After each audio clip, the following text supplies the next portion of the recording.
অনেক সময় যখন ভিডিও রেকর্ড করা হয় তখন একটা ক্যামেরা ব্যবহার করা হয় না, একের অধিক ক্যামেরা ব্যবহার করা হয়। সো নর্মালি যখন আপনি ম্যানুয়াল ওয়েতে সেই দুইটা ক্যামেরার যে ভিডিও আছে এডিট করতে যান, অনেক সময় আপনার ব্যয় করতে হবে। তবে প্রিমিয়ার প্রো একটা ফিচার আছে যেটার নাম হলো মাল্টি ক্যাম এডিটিং। সেটা ব্যবহার করে খুব সহজে কিন্তু আপনি একের অধিক ক্যামেরা যদি থাকে, সুইচারের মতন জাস্ট কিবোর্ডের কিছু শর্টকাট ব্যবহার করে ক্যামেরা সুইচ করতে পারবেন, খুব ইজিলি এডিট করতে পারবেন, যেটা এই লেসনে আমরা দেখে নেব।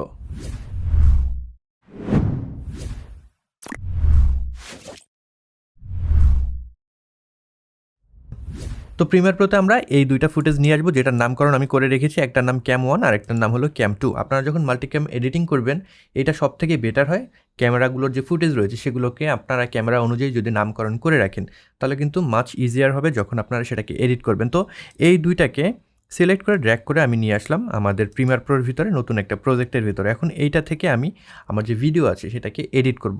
আপনি ম্যানুয়াল যে ওয়ে আছে সেটা ব্যবহার করে যদি এডিট করতে চান সেক্ষেত্রে কিন্তু অ্যাগেন আপনাকে এটা দিয়ে একটা সিকোয়েন্স তৈরি করতে হবে, দেন সেকেন্ড যে ভিডিও আছে সেটাকে নিয়ে আসতে হবে।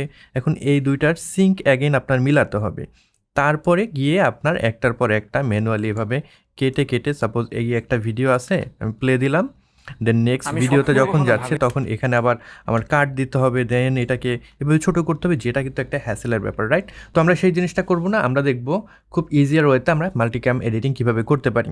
তো আমরা যে দুইটা ক্লিপকে ব্যবহার করব এই ক্ষেত্রে হলো ক্যাম 1 এবং ক্যাম 2, এই দুইটাকে একসাথে এভাবে আমার সিলেক্ট করতে হবে প্রোগ্রাম উইন্ডো থেকে, রাইট?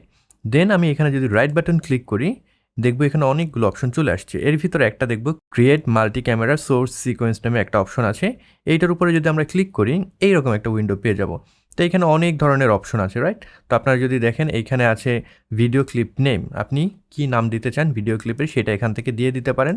নতুন কোনো নাম আমি এখানে দিয়ে দিলাম সুহাগ 360। দেন এখান থেকে সিঙ্ক্রোনাইজ পয়েন্ট আপনি কি দিতে চান। এখন আপনার ক্যামেরা দুটোর ফুটেজ যদি একদম একই সময়ে শুরু হয়ে থাকে সেক্ষেত্রে কিন্তু আপনারা ইন পয়েন্ট দিয়ে সিঙ্ক করতে পারেন। যদি আউট পয়েন্ট যদি ক্যামেরার কাট অফ সেটা যদি একই সময় শেষ হয় সেক্ষেত্রে আপনারা আউট পয়েন্ট দিয়ে সিঙ্ক করতে পারেন, টাইম কোড দিয়ে সিঙ্ক করতে পারেন। অনেক ক্যামেরায় টাইম কোড অপশন থাকে, তো সেক্ষেত্রে ওই সময় অনুযায়ী সিঙ্ক হয়ে যাবে। অ্যাগেন আপনারা এখান থেকে অডিও দিয়েও সিঙ্ক করতে পারেন। যদি আপনার ক্যামেরায় স্ক্র্যাচ অডিও রেকর্ড হয় সেক্ষেত্রে কিন্তু অডিও সিঙ্ক সবথেকে বেটার একটা উপায়, যেটা আমরা এই ভিডিওর ক্ষেত্রে করব। এখানে যেটা হবে আপনার ভিডিওর দুইটা ক্লিপের যে অডিও আছে সেই অডিও অনুযায়ী ভিডিও দুইটা সিঙ্ক্রোনাইজ হয়ে থাকবে, যাতে করে একটা ক্যামেরা থেকে আরেকটা ক্যামেরায় সুইচ করলে ডিফারেন্স না বোঝা যায়, রাইট? তো এখান থেকে আমরা অডিওকে সিলেক্ট করবো এবং কোন অডিওটাকে আপনি প্রায়োরিটি দিতে চাচ্ছেন সেটা এখান থেকে আপনি সিলেক্ট করে দিতে পারেন। আমি ট্র্যাক 1 দিয়ে দিলাম।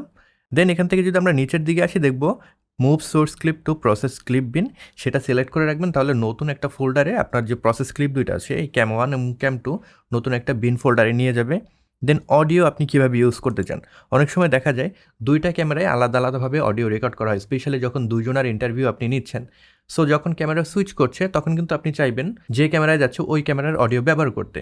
তবে আপনি যদি একটাই মাইক্রোফোন ব্যবহার করেন একজনের, যখন আপনি শ্যুট করছেন কোনো ইন্টারভিউ কিংবা ডকুমেন্টারি, সেক্ষেত্রে কিন্তু যতই অ্যাঙ্গেল আপনি ব্যবহার করেন মেইন অডিও একটা ক্যামেরাতেই থাকে, রাইট?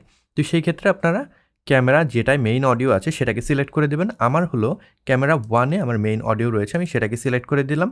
আপনারা চাইলে অল ক্যামেরা দিতে পারেন, তাহলে সবগুলো ক্যামেরার যে অডিও একসাথে বেক হয়ে যাবে।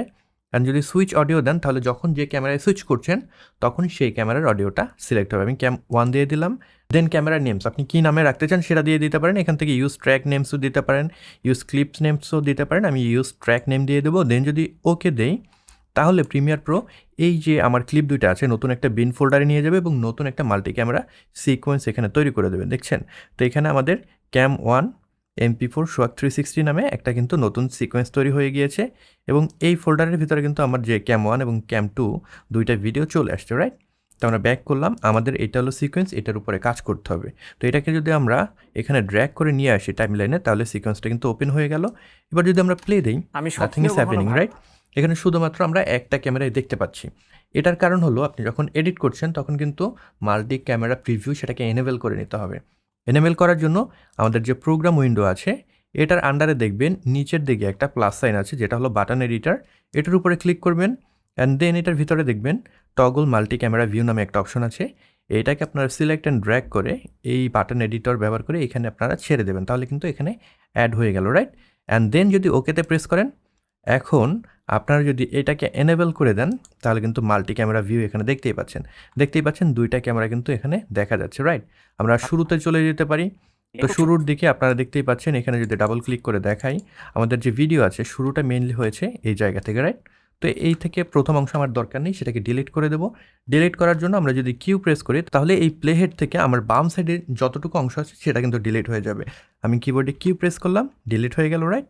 তো এখান থেকে আমরা যদি প্লেব্যাক করি, আমি স্বপ্নেও কখনো ভাবি নাই যে ইউটিউবে ভিডিও বানানো কিংবা কন্টেন্ট ক্রিয়েশন আমার এই জায়গায় আমরা সেকেন্ড ক্যামেরাটাকে নিয়ে আসতে চাই। সেকেন্ড ক্যামেরা নিয়ে আসার জন্য যেটা করতে পারি, আমরা এখান থেকে এটাকে ক্লিক করতে পারি। তাহলে দেখবেন আমাদের যে ভিডিও আছে সেটা কিন্তু সুইচ হয়ে গেল, রাইট?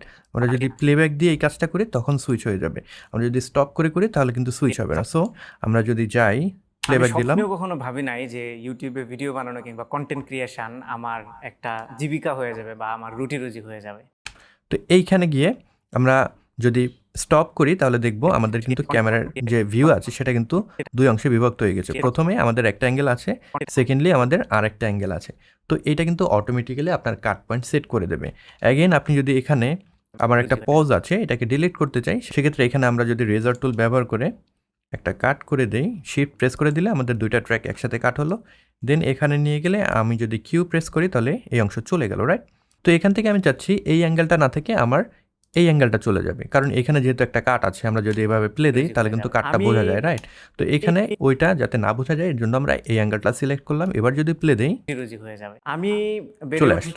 এখন আপনি প্লেব্যাক অবস্থায় খুব ইজিলি যদি ক্যামেরায় সুইচ করতে চান সেক্ষেত্রে কিবোর্ডে কিন্তু শর্টকাট ব্যবহার করতে পারেন, যেটা হলো কিবোর্ডের 1 2 3 4 5 যতগুলো ক্যামেরা থাকবে একটার পর একটা কিন্তু এই বাটন দিয়ে আপনি সুইচ করতে পারবেন। আমি প্লেব্যাক দেবো অ্যান্ড লাইভ এখানে আমরা সুইচিং করবো, রাইট? আমি প্লেব্যাক দিলাম। আমি বেড়ে উঠেছি একদমই অজপাড়া গায়ে। আমার বাড়ি হচ্ছে নিকলি থানায়। নিকলির নামটা সবাই হয়তো চিনবে, ইভেন জেলার নাম না আমি বললেও 2 নাম্বার প্রেস করে 2 নাম্বার ক্যামেরা গেলাম, হাওর এলাকা।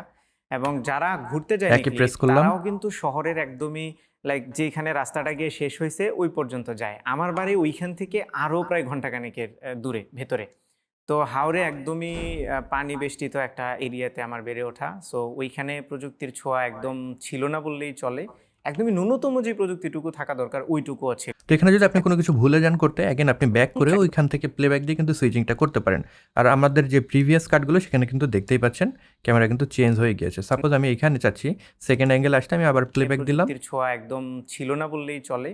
একদমই ন্যূনতম যে প্রযুক্তি আমি স্টপ করলাম, আমার ক্যামেরা কিন্তু সুইচ হয়ে গেল। অ্যাগেন আমাদের লাস্টের অংশ আমাদের এখানে গিয়ে শেষ হয়েছে, এটুকু ডিলিট করতে চাই, আমরা যদি কিবোর্ডে ডাব্লিউ প্রেস করি ডিলিট হয়ে গেল। সো এটা হলো আমাদের পূর্ণাঙ্গ এডিট। আমরা যদি প্লেব্যাক করি তাহলে জিনিসটা আপনারা দেখতে পাবেন, স্পেস বার প্রেস করলাম, দেন এল প্রেস করে স্পিড আপ করলাম। কন্টেন্ট ক্রিয়েশন আমার একটা জীবিকা হয়ে যাবে বা আমার রুটি রুজি হয়ে যাবে। আমি বেড়ে উঠেছি একদমই অজপাড়া গায়ে। আমার বাড়ি হচ্ছে নিকলি থানায়। নিকলির নামটা সবাই হয়তো চিনবে, ইভেন জেলার নাম না বললেও মানুষ নিকলি চেনে। ওটা একদমই হাওর এলাকা। এবং যারা ঘুরতে যায় নিকলি তারাও কিন্তু শহরের একদমই লাইক যেখানে রাস্তাটা গিয়ে শেষ হয়েছে ওই পর্যন্ত যায়। আমার বাড়ি ওইখান থেকে। তো খুবই ইজি একটা প্রসেস। এইভাবে আপনারা চাইলে আপনাদের যে মাল্টি ক্যামেরাগুলো রয়েছে সেগুলোকে খুব সহজে প্রিমিয়ার প্রো ব্যবহার করে এডিট করে ফেলতে পারবেন।